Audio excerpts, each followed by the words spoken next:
welcome everybody, both online and off, to this Spectra SCoSAA co-sponsored event on community archives with Jen LaBarbera.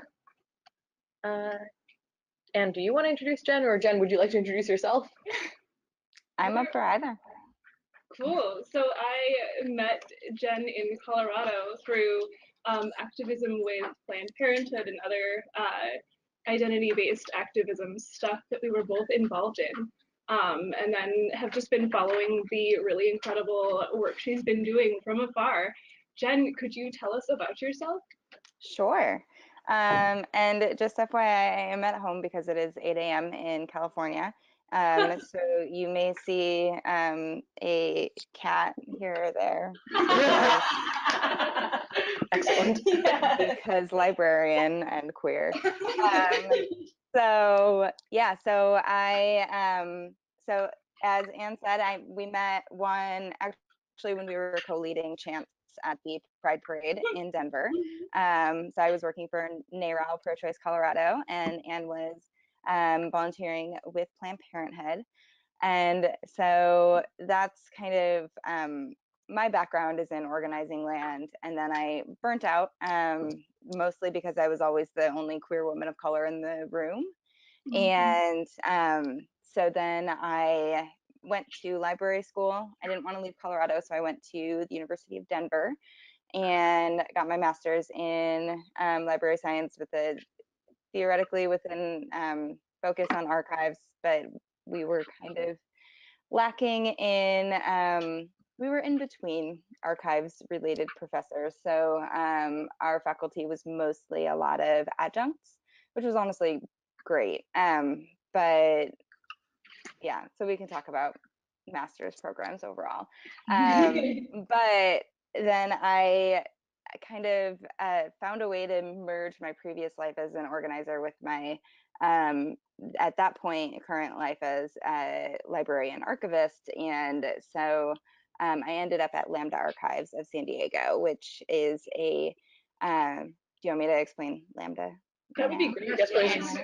All right, so the mission of Lambda Archives of San Diego is to collect, preserve, and teach the LGBTQ history of San Diego, Imperial County, which is kind of the super rural county to the east, and northern Baja California. So a little bit of Mexico, although our collections are very sparse in that region. And so it's been around for 31 years at this, right? Yeah, 31 years. 2017 was the 30th anniversary. And it's a really amazing community archive. I don't know if any of y'all have been to any other LGBT community archives around the country, but honestly, Lambda is kind of one of the best organized, one of the best run, and one of not one of the best resourced, but one of the best organized, and just kind of has its shit together as far as small community archives go. We had about, or have, I'm not there anymore, but the archive still is. We have about 300 different collections, spanning primarily, the bulk of it is 70s, 80s, and 90s. Although some things are earlier, and we're slowly working on increasing our collections of kind of more contemporary LGBTQ organizing. But it really spans just kind of the, right, because we know that LGBTQ communities are not going to be the ones that most mainstream organizations are going to worry about collecting.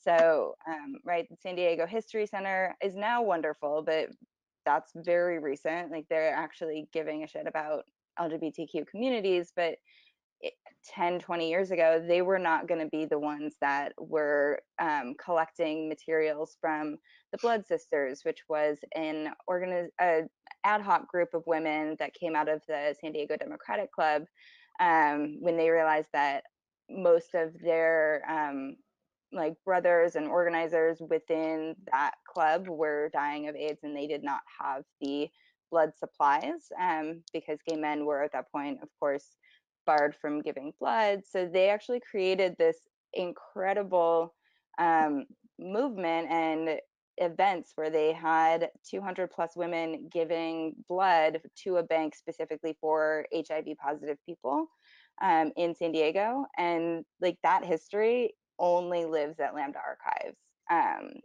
So, and I'm kind of rambling because I didn't really have a super, I just kind of will go for hours. But right, like these are the little stories that's not going to be at the San Diego History Center or San Diego State University's archives. That's only going to be in an archive that is run by and for the LGBTQ community, because we have to preserve our own history. So that's kind of my first initial spiel. Thank you. Yeah. That is really, really cool. All right, 1 second. We're gonna try and switch over to a different. Yeah. Yeah. So we can. Yeah. Oh, okay. I'm just Oh, gonna really? So much better. Yeah, we could hear you earlier, but now we can hear you better. Oh, great. Perfect. Yay! Wow. Yay. Wow, that sounds incredible. Okay. Yeah. Does anyone have any specific follow-up questions? What was the name of that group again? Women who were. So it was the Blood Sisters. And so it started here in San Diego. And then they actually, and while I was at the archives, the organizer of it brought this manual in. She had created an organizing manual because other people around the country had asked her how they did it. So she actually made which as a former organizer, I was like, oh my God, I wish I had this. But just a step-by-step, this is how you create this kind of blood drive for basically for gay men, right? And trans women, who are the people who are actually being really affected by HIV at the time. But it was like step-by-step, like this is what you do, this is how you make this happen. This is how you work with your local blood banks, and it's bound in, so like spiral bound, I think hand spiral bound, and amazing. Yeah. So what kind of like audience and research and things do you see on a regular basis at the Lambda Archives? So a lot of it is, well, for those of you who are LGBT history nerds, you would probably recognize the name Lillian Faderman. So she's one of my very good friends now. So she actually moved to San Diego, but she did a lot of research at the archives. So we have scholars, we have people writing papers for university or whatever their college courses are. But then we also have a lot of community members. So people who are coming in and researching their own history. So right, like we have, I'm trying to think of one of the examples.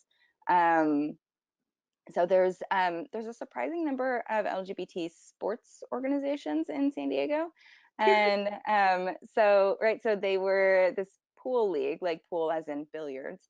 They were having their 20th, 30th anniversary, but so they came in to look back through their history and pull different materials that they wanted to use. And the San Diego Women's Chorus was also having their 30th anniversary, so they came in and like were doing research within the archives to see kind of how they could track their own history. And then increasingly, as I was getting ready to leave, I was trying to make this happen. So I'm not sure how it has gone since I have left. But we had been starting to work with, and this was my favorite program. We had been starting to work with high school students.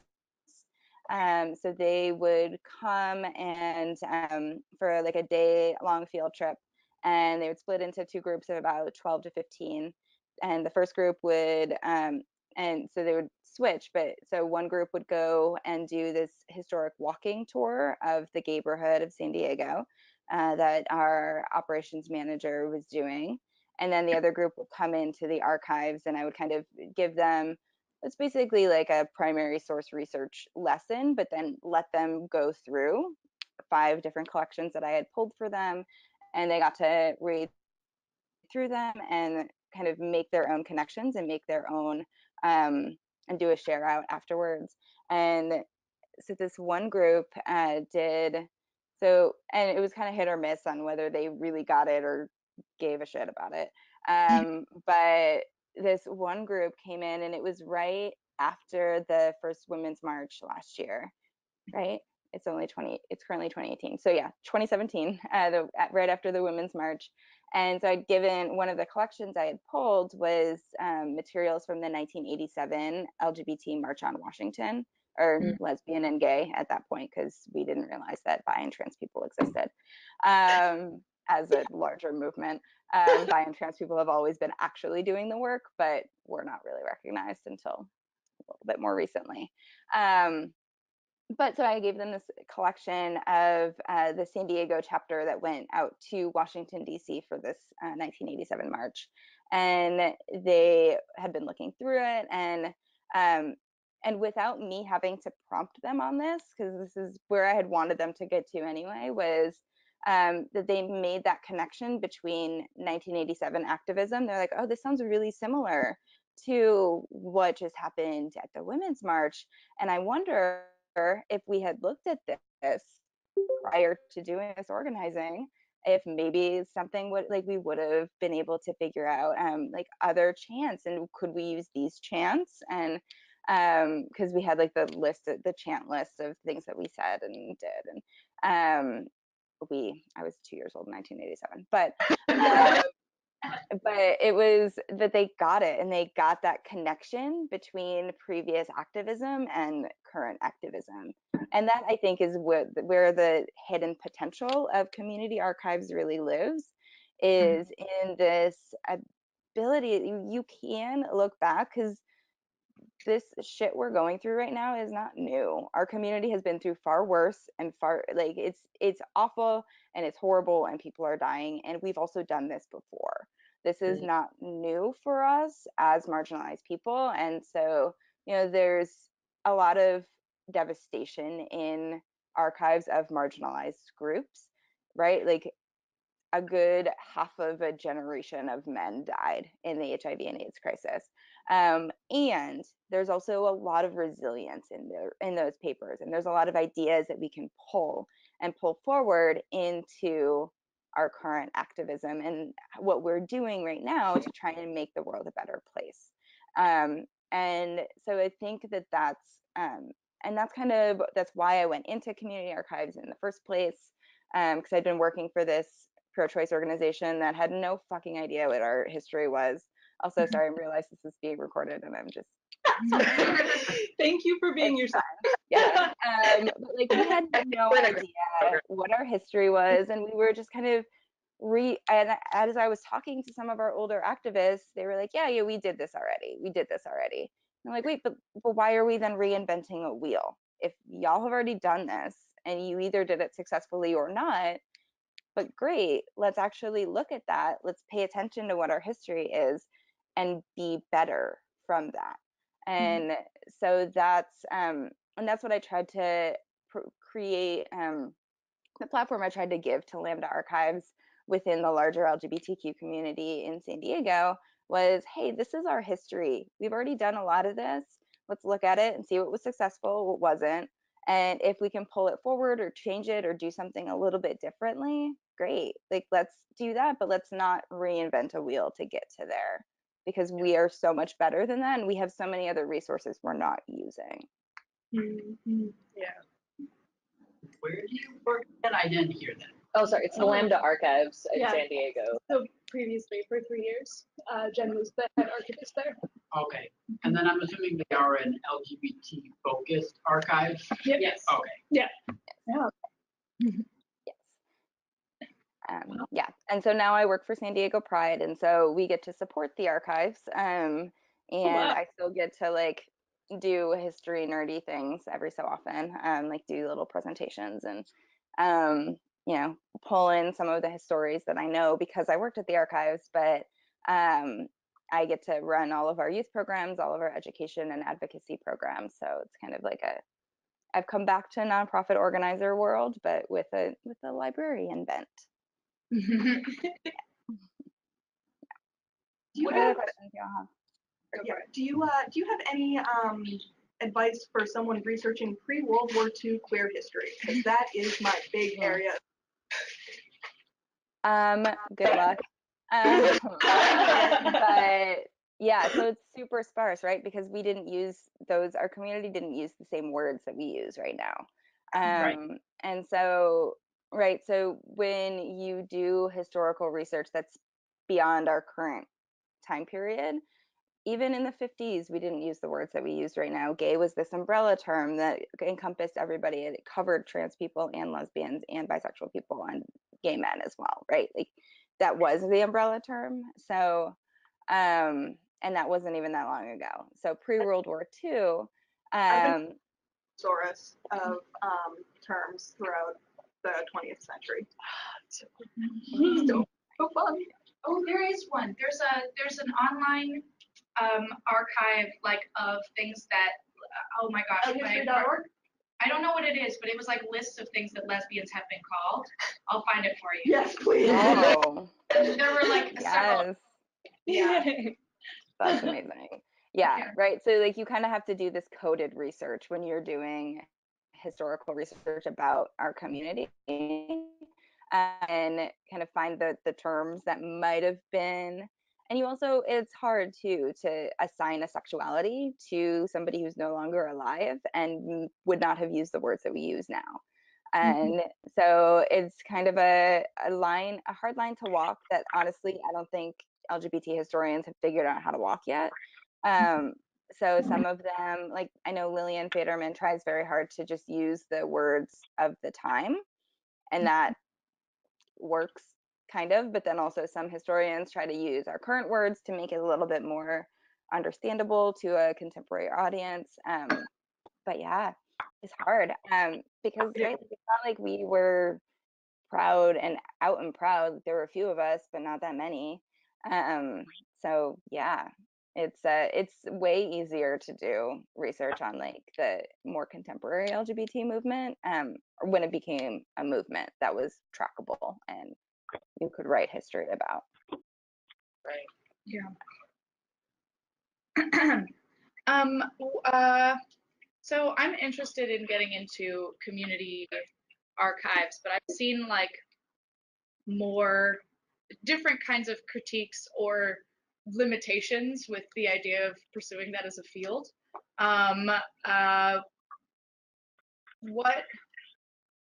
What kind of challenges are particular for you to working in a community archive, and what kind of work was being done to circumvent that? Yeah. So I mean, community archives are it's a hard thing to have a professional job in. It's super rewarding when you can find it, but it's really hard because most of them don't have the resources to hire staff, let alone. So the reason that I left Lambda Archives is because I had been there for over 3 years with the promise of being made full time, and I was still part time with no benefits by the time I left. So you know, like I was doing that 20 hours a week because I loved it, and then I also had 2 other jobs, so I was working a total of probably like 70, 80 hours a week. And it was just like unsustainable, and you know, I was like buying my own insurance through the through Cover California, which was great and fine, and I wasn't making much money, so it was pretty cheap, but it was, yeah, but it was just, as far as just general like making a living, really, really hard. Just because we don't have the resources to do it unless it is and so there's a pretty wide variety of different kinds of community archives. Most of them are just volunteer run and volunteer led because they don't have the resources to hire staff. Some of them are kind of their own things, like Lambda Archives is. And I was the first permanent staff hired at Lambda Archives. And they do still have 2 staff members, one archivist who actually went to Simmons and one operations manager. And they're great, but they're only one of those 2 staff members, the operations manager, is actually part of the LGBTQ community. So, you know, like it's hiring decisions were interesting and not what I would have done, but the current archivist is great at his job. He is technically a fantastic archivist. He's just not part of the community. And so like that's kind of the biggest challenge, is just the resources available.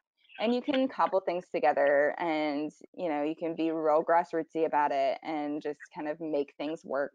And there's a lot of resources that are available to nonprofits for free if you're tiny enough, which is also great, right? Like we got onto archive space, but then we didn't have the capacity to actually move our collections from our horrible Excel spreadsheet over to archive space because we just didn't have the manpower to do it.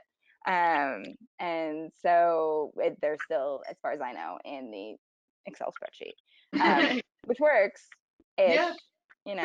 Control F to find some things, but like not great intellectual control. So a lot of community archives have kind of been subsumed under institutional archives, which Lambda has thus far resisted.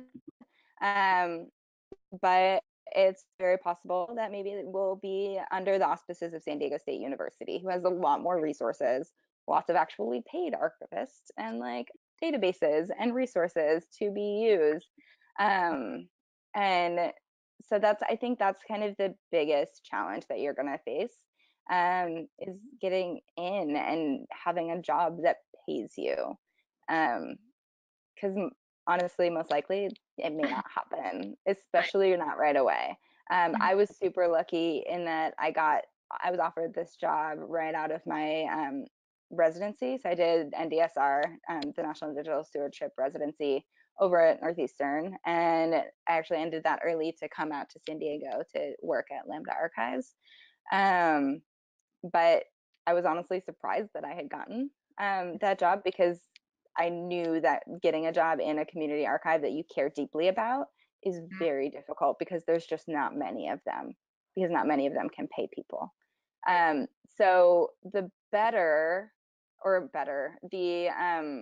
the more accessible route is probably going to be having a regular paid job at the university archive, because they're the ones that can actually pay, and then doing on the side volunteering at a community archive, because wherever you end up, most likely there is a community archive nearby that is whether that's a Filipina community archive or a LGBT community archive. Like one of those is probably around, depending on where you end up. But yeah.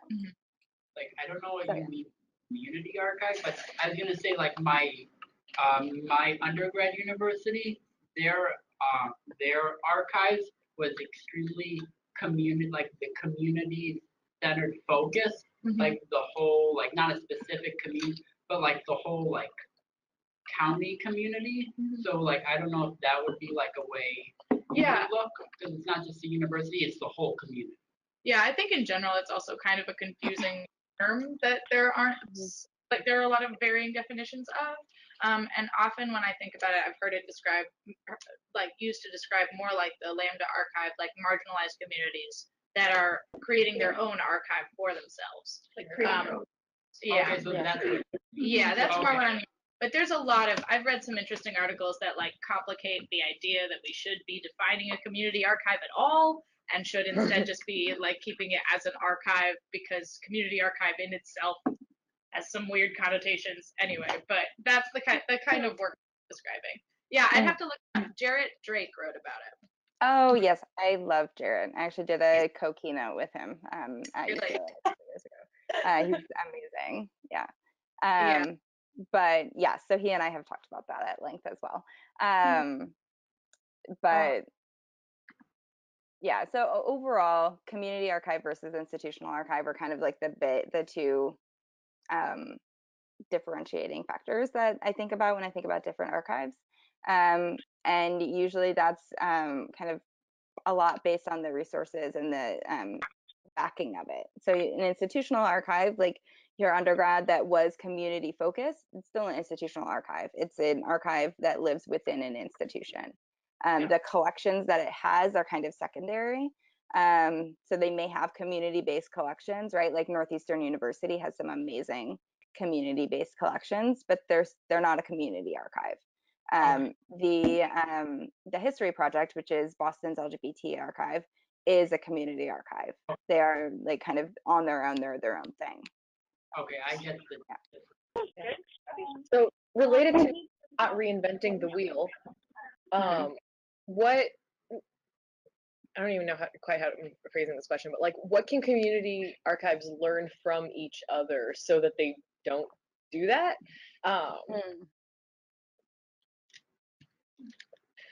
Sorry, I know that's a big question. No, yeah. Yeah, I mean, I think a lot of community archives are still just trying to figure out how to sustain themselves. And so, but there's not a great, at least as far as, so my perspective as well is like pretty, I know about other community archives, but I'm most familiar with LGBT community archives. So that's kind of who I'm mostly talking about here. Is that, you know, we generally know each other, but we don't work with each other.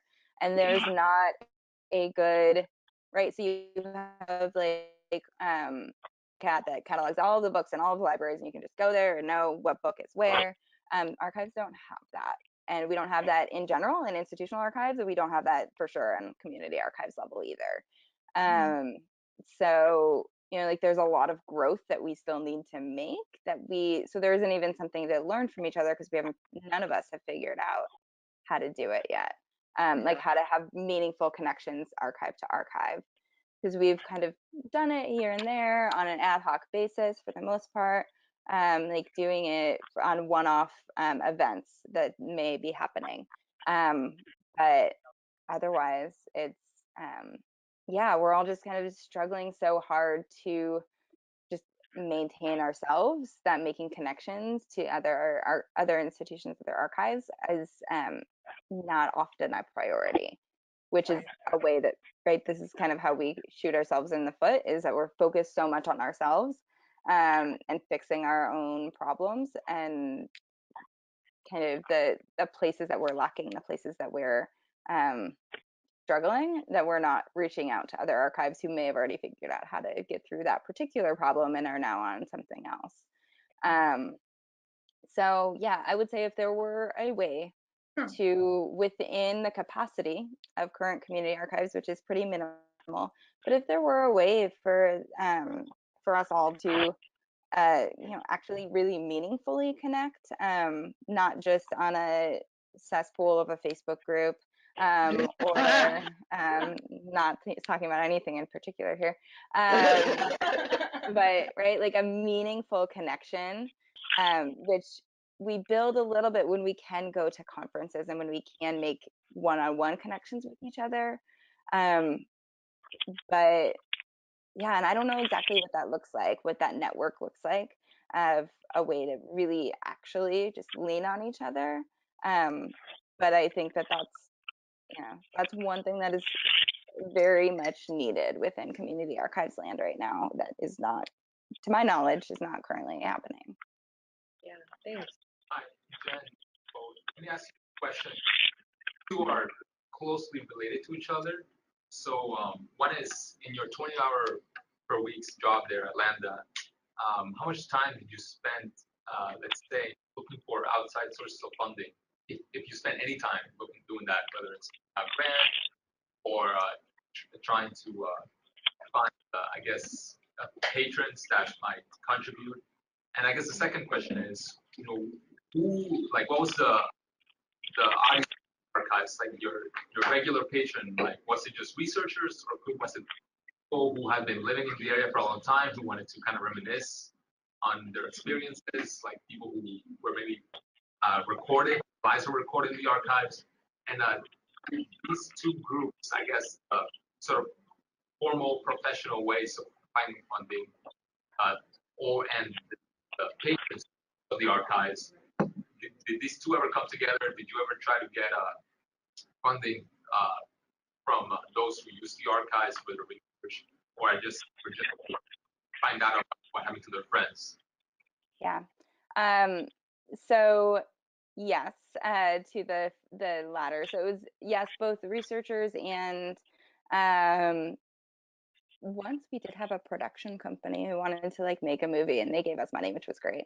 But and a lot of community members. And so the archives funding was primarily from there were some grants, and there were also a lot of regular members, so people who paid like gave a donation every year, then considered archives members.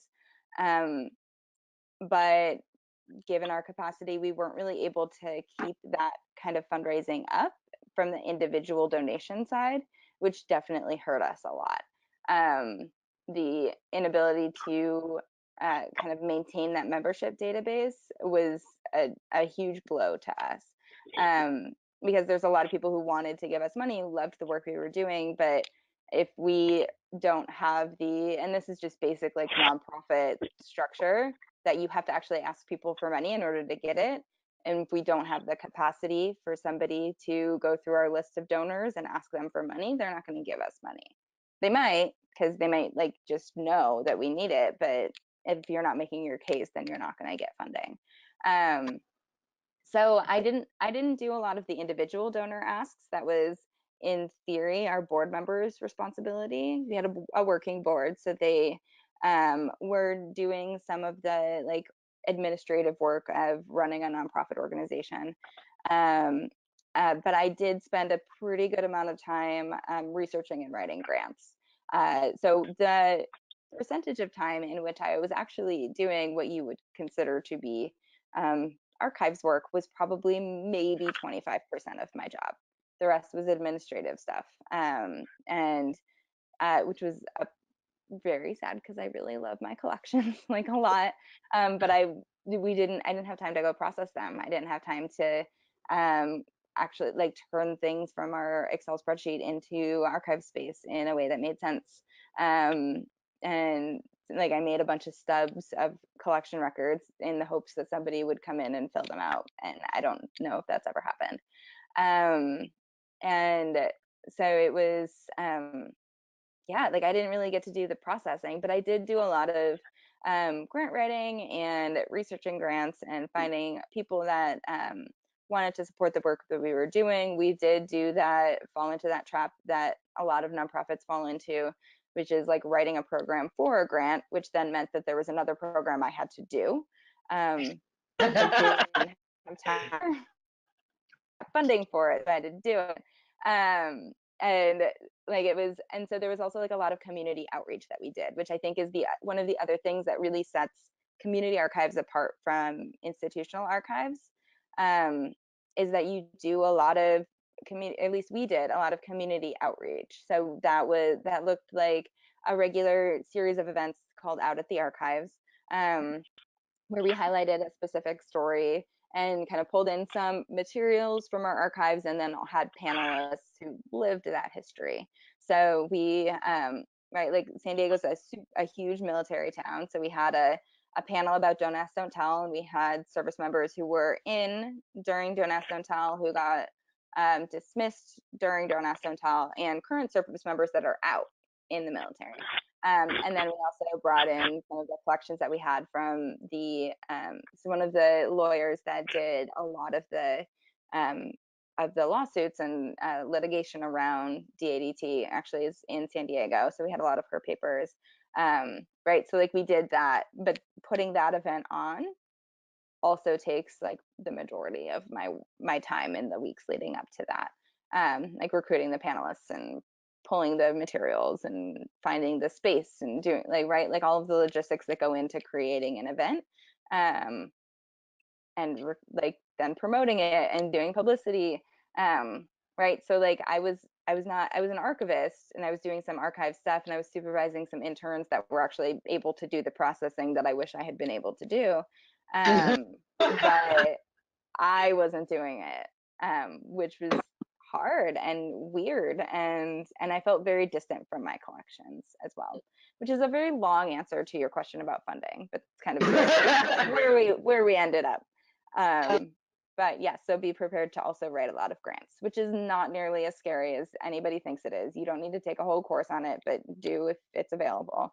It's really just like, as long as you can write passionately about what your program is and what you're doing, and you can follow the directions on a grant application, which is shockingly hard for people to do.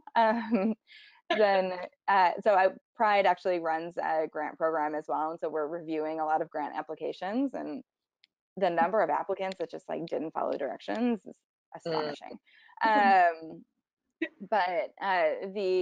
But yeah, like so writing grants is not that scary, I promise you. And it will, especially if you're kind of flying solo in a small archives, it's going to be a good portion of your job as well. So we have a caller, and do you have, like, who is also in on the go-to meeting, and I just want to ask if you have any questions for Jen. Yes, no? Guess not. All right, guess not. Okay. But if you do, I guess, sing out. Yeah. Or you can put your question in the little chat box. I'll see Yes, it. true. Cool. So I have a question. You mentioned earlier about community archives getting absorbed into institutional archives sometimes. What is your opinion or your understanding of how that affects the community? Like part of the community archive seems to be we don't have a voice and we're not acknowledged. Does that seem to be a form of acknowledgement? Does that seem to lose some of the voice or the control? Or what do you know of that happens? Yes. So yes, all of that happens. So for example, One Archives, which is the LGBT archives in LA, they started as their own community archives. And they've kind of found a way to do both, to still be a community archive and also be under the auspices of USC, University of Southern California. But there was a lot of controversy around that decision. So what happens when a community archive is absorbed into an institutional archive is, right, like there's all the good things of you can now be like, you're more searchable, people can actually use your collections more, you have more resources to process them and make them more available, preserve them better. You have all of those things, and all of those are amazing and great. And there is and I love the Academy. I'm like an academic at heart, and the Academy is also hella inaccessible for the vast majority of humans in the world. So when you put a community archive, whether it's physically underneath or even if it's not in a physical space of a university, but if it has that name, then you're decreasing access, whether or not your archive is technically open to the public. If, for example, Lambda Archives were to give all of our stuff over to San Diego State, and the only way to access it in person was to go to San Diego State, to their library, to their archives, the physical barrier of as a non-academic community member, I don't even want to go to San Diego State because I don't go there. I don't know the campus. I don't know where I'm going. I don't know where to park. I don't know any, right? Like, I'm not comfortable there. And I'm an academic at heart, right? So like, if you think about normal humans who are not this nerdy, having to then go to a college campus that they're not part of to access the archives of their own community, that is a huge barrier. And so that's one of my primary concerns when marginalized community archives are subsumed into institutional archives, is that lack of access. And you can do all you want, like say that you're open to the public, do whatever, but that barrier is still going to be there, because that's more of a cultural barrier than anything else. And that's just true, right? Like, the Academy has a lot of work to do to make themselves more accessible to the real world, the rest of the world.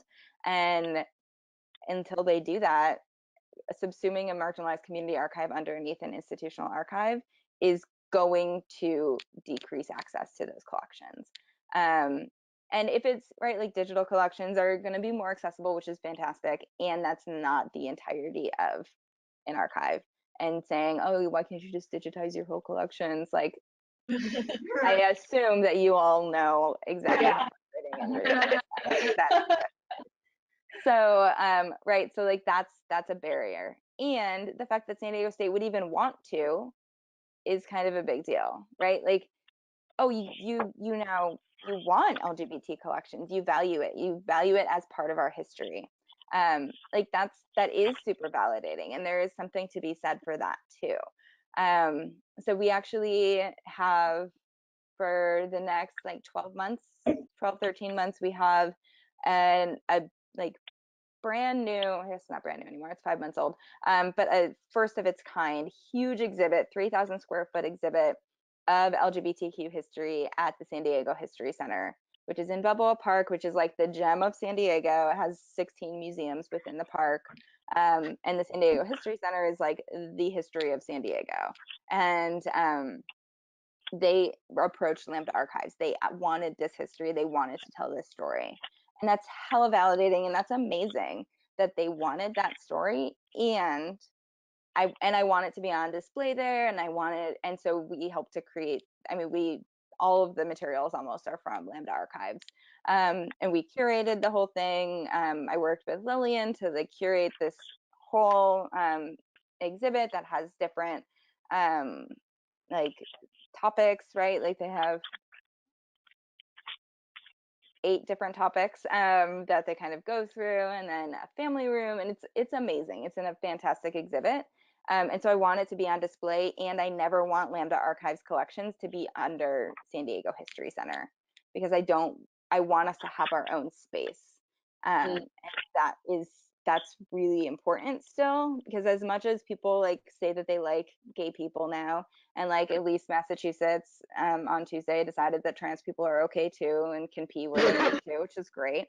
But like that's great, and we are still, trans women of color are still being murdered at ridiculously high rates, right? Like states are still trying to pass anti-LGBT legislation more so than they had in the like 8 years prior, right? Like we are still a community that is under attack, and so we still need our own space.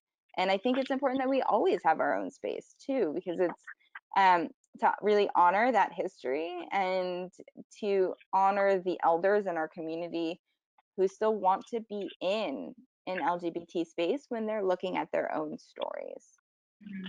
So. Yeah.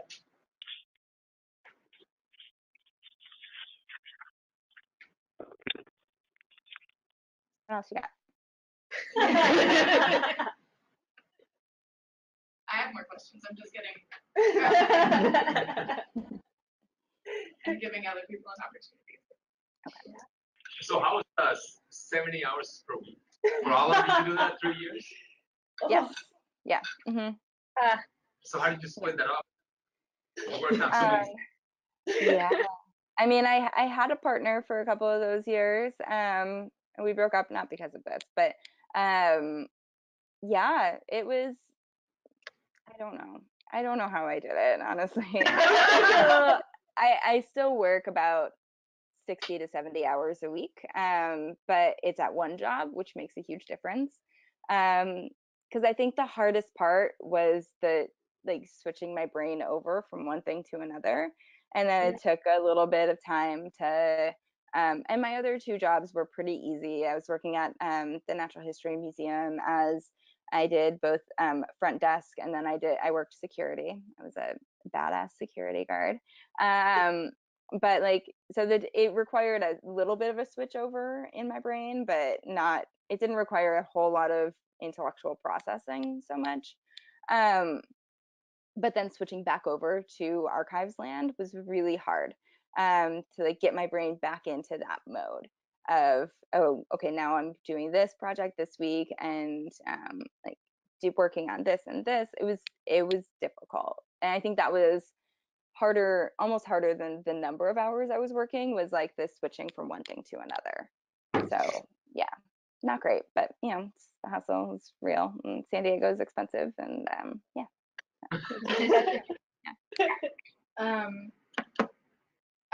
So you mentioned the huge benefits that could be gleaned from a community archive, especially in terms of like previous activism. What kind of work, if any, was there being done at Lambda to reach out to activists specifically? And if there was anything regarding like helping them create their own archive, because that's a huge problem with activists, is that they make huge amounts of content and work, and then they have nowhere to put it, and it gets lost. So yeah, I was just wondering about that. So my eventual goal with the archives, which did never happen, but I still want this to happen someday somewhere. So one of you take this and make it happen. Is actually something that happened at the SCoSAA Smith collection. So I'm also a Smith alum, so I am very passionate about their archives, which is the best in the country. But so the SCoSAA Smith collection did the Gloria, and I don't know if they're still doing this, but they did at least 2 cohorts of they called the Gloria and Wilma School for Organizers. And so it was obviously Gloria Steinem and Wilma Mankiller. Gloria is a Smith alum, and all of her papers are at Smith. And Wilma's papers, I believe, are also at Smith. And so they created a kind of an academy. It was I believe a long weekend or maybe a full week academy for organizers around the country who were doing work in some kind of feminist organizing. So if they were doing, there were a lot of people doing work on pay equity. There were some folks working on like immigration. So anything that had a feminist bent to it, they kind of selected organizations around the country and asked them to send their activists to Smith for this period of time, and they paid for their travel for getting there. They housed them, and they gave them the opportunity. They gave them kind of that primary source like one-off class that all archivists get to give at some point. And then they let them just kind of go into the archives and pull those materials to then create a campaign from it.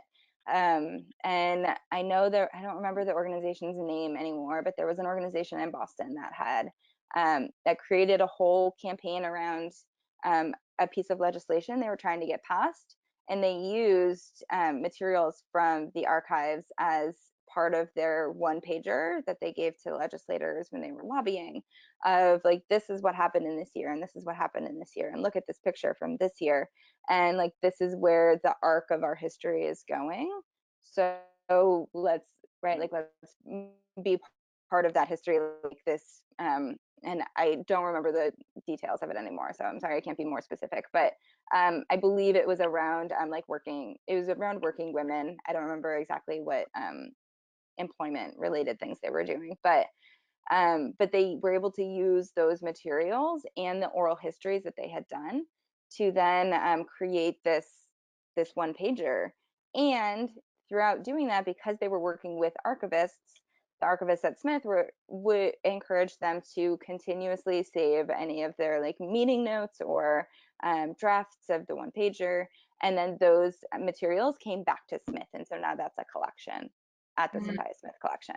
And so I wanted very badly to do this at Lambda Archives, and to maybe not with the paying for travel and national thing, because Smith has a lot of money and we did not, but I want this to happen so badly, but to have organizers come and like give them 2 days, even ideally more, but like at least 2 days where they can come in, they can look at what has happened within their movement, right? So like, we have collections from Black lesbians. We have like the Black lesbian, or the Beautiful Lesbian Thespians, which was a like a lesbian acting group, right? We have like so many different little affinity groups that have existed in San Diego, and there are people who are trying to do that similar kind of work.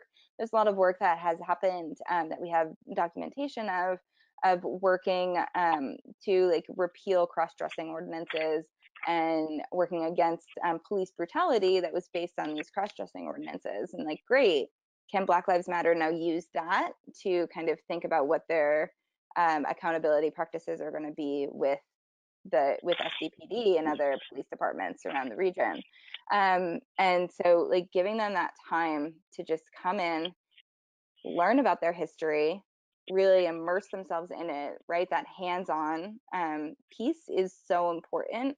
Digital archives are amazing, but there really still is nothing like holding a piece of paper in your hands that like has been touched by all these other activists before you, and creating a campaign from there. And so that was my big dream goal. That didn't happen, so please somebody go make it happen somewhere. And we did, however, do pretty well on, at least while I was there, because I was part of the community, and I was really invested and involved with the LGBT community and activism in San Diego. So I would, if I was in a room where, right, like we did the Equality March in June of 2017. And so I was in the room. So I was just like, hey, okay, so who's going to collect all of the signs from the march? Great. Okay, those are all going to come back to the archives. Can I take these minutes? Are you all fine with me taking these minutes and storing them in the archives? Great. So like we created a collection from that because the archives were in the room. So the same thing happened with the Won't Be Erased trans march and rally that we just held after Trump's like ridiculous, we're not going to consider trans people thing. And so the organizers, one of the main organizers is on the board of the archives. And so they made sure that there's now, I want to say like 50 signs from the march and rally that went back to the archives. And so like they're making sure that we're actually but documenting our history as we make it. And that is because there are people in the archives who are out in the community and also doing this work. Yeah. This isn't a question. I have to go to class, but I just say thank you so much. This has been really, really great. Good. You're welcome. Thank you. Yeah, and I know we're coming close to our time, so. You have 8 minutes left. Yeah. Y'all use those 8 minutes for me. I do have a quick question. Probably not going to be quick. I can try and make it a quick answer, but I can't promise anything. But so like let's say an institution has like an LGBT like collection, right? But then there is like that local community archive. Do you think it would be better for the institution to hold on to those and archive them themselves, or to donate it to the community archives so that they? That's a great question. I mean, so it's not necessarily a bad thing to have collections kind of scattered within one larger city. And it really depends. I think it depends mostly on the capacity of and the sustainability of the community archive. I would love for the community like to say, oh yes, absolutely, just donate that over to the community archive. But I know that most of us may not be able to like that transfer of that collection might not make sense because they may not have the capacity to actually care for it and have it in their own space. If they could, great. I would say yes, but. So then it would, at that point, it'd be more of like, we need to communicate with each other so that we can make sure that. Exactly. Right. So like if a researcher comes in to the community archive and they're researching the HIV and AIDS crisis, and you know that the university has a really great collection about this one person, great, you can refer them over. And that's, I think, what we as LGBT community archives need to do better overall is really knowing and like having that network among each other of who has what, so that we can then have better intellectual control over the whole of LGBTQ history. Right, because like, does the History Project know what Lambda's doing? Does Lambda know what the Lesbian Her Story archives are doing in New York? You know, like. Yeah. Minimally. we had a great connection with the One Archives at USC. So like we knew what they were doing and they knew what we were doing. We sent them some collections sometimes when they were out of our scope, because our scope is specifically regional, and theirs is national. But otherwise, no, like we didn't work with the Lesbian History Archives. I knew some of the people who volunteered with them, and I know some of the people with the History Project. I know some of the people, like most of the LGBT archives, but it's not a, it's more of a like, I know that you're around and I kind of see what you're doing on Facebook sometimes, and that's the extent. Right. All right, 5 minutes to go. Questions? Yeah, how are we doing, friends? Is there anything that has not been addressed that we'd like to talk about, or burning questions? I have a little bit of one, but I'm not sure how good it is for 4 minutes left. I was wondering, in terms of my experience with LGBT collections, is that they are primarily white. I don't know if that was true of Lambda, and I don't know what, if anything, to rectify that. Yeah. Yes. Thank you. 'Cause this is one of the other points that I wanted to touch on. Yeah. Right. Like, so this is true in the LGBT archives, because it is true, because we don't exist in a vacuum, and because it is true in every archives. The people who think that they are important enough to be recorded in history and know to give their things to an archive are mostly white people, and like rich white people, white men, or white cis men specifically.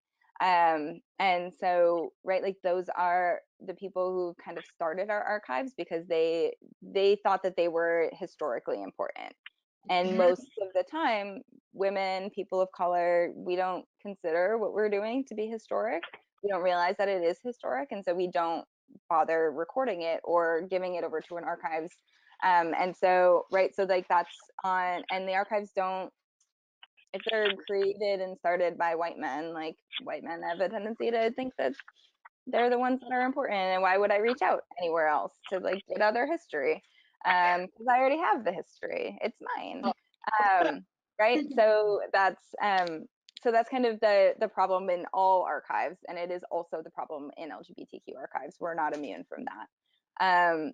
So one of the things that I was trying to do while I was at Lambda, and I believe they are still trying to make sure that this happens, is make sure that we are collecting and preserving and teaching the history of the people who we don't have that history of yet, right? Like I know that there have been queer API groups in San Diego who have done really amazing work, and they were really active in the 90s and early 2000s.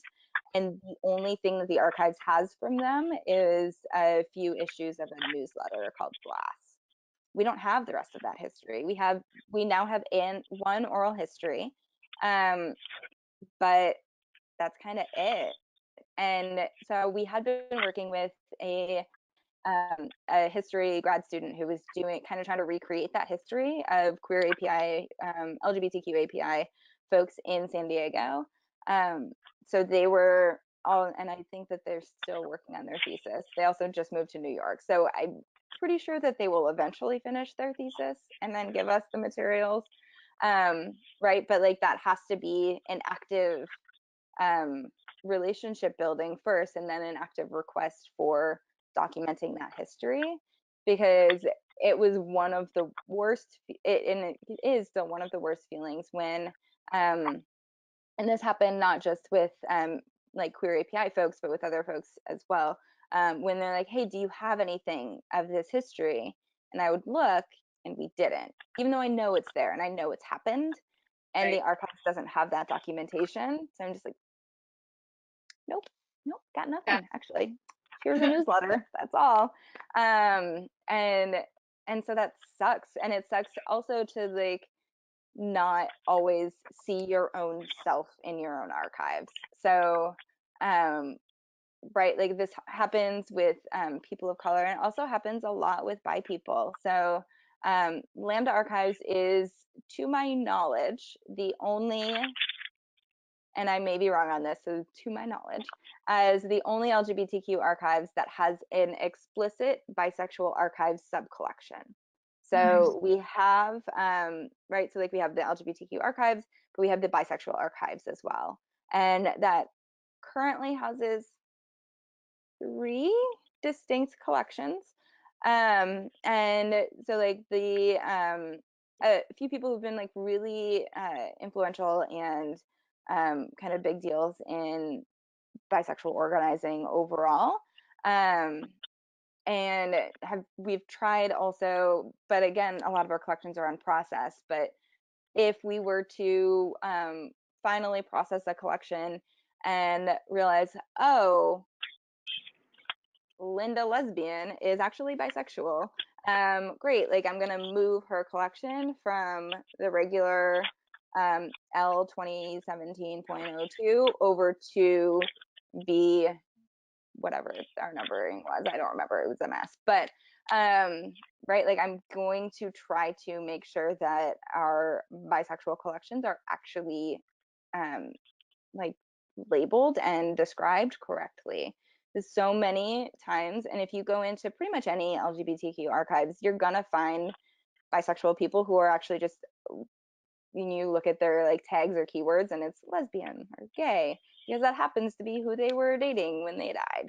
And so like that erasure is also real and happens within the archives. Even though we have collections of people who are bi, if they're not identified as such, then that's like erasing their whole identity history, right? So we tried very hard to build up those collections as well. We were in the process of building a relationship with the American Institute of Bisexuality, and like trying to figure out where all of their papers were so that we could kind of bring them in and preserve them. And yeah. Thank you so much. Thank you. Yeah. Really appreciate your time. You're welcome. Question. This was incredible. Yeah. Thank you so much. Thank you. Yes, and thank you everybody for attending. Yes, and feel free to reach out via email. I'm always, and despite the fact that I am not in archives land anymore, I am always happy to nerd out on archives land stuff. So yeah. What is your email? Just so we've got it for the recording. It is jen@sdpride.org. So JEN@sdpride.org. Thank Great. you so Thank much. you so much. Thanks. Thanks, guys.